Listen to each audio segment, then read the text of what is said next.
આજે તો મેઠાઈ લેવા ગયા ભીલડી, પણ રસ્તામાં થયું એવું કે તો મિત્રો બપોરના 12 વાગે હાબુને કરી નાખ્યો કાળો અને મારા માથાનો માળો હમો કરતો કરતો હું નીકળી ગયો ગામ તરફ. તો પછી મેઘરાજભાઈને મેઠાઈ લેવા જવાનું હતું ભીલડી, તો એમનો 2 પગવાળો ઘોડો લઈને હું ને મેઘરાજભાઈ નીકળી ગયા. સૂત્રો દ્વારા જાણવા મળ્યું છે કે ભીલડીની ફાટક 12 કલાકમાંથી 6 કલાક બંધ રહેશે, પણ એવું ના બન્યું. અમે ગયા ત્યારે દોડલા ઓછા હતા. શેન બાકી અમારો ખોફ.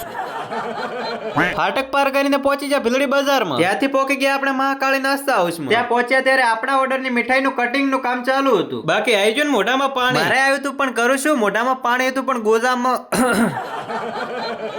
20 કિલો મીઠાઈનું પાર્સલ કરીને હોમે ઘરવાળી સોરી કરનાળામાંથી નીકળી ગયા. અને એક વાત કહું કે મેઘરાજભાઈએ મને ભેળો લઈ જઈને બહુ મોટી ભૂલ કરી. કેમ કે હું આવું ભાડો એ મારો જીવ જતો રહે, અને જીવ પણ ગયો અને હું ને મેઘરાજભાઈ પણ પહોંચી ગયા અને ઓર્ડર કરી દીધો દાબેલીનો. અને પછી આપણે દાબેલી દબાઈને ખાવા લાગ્યા.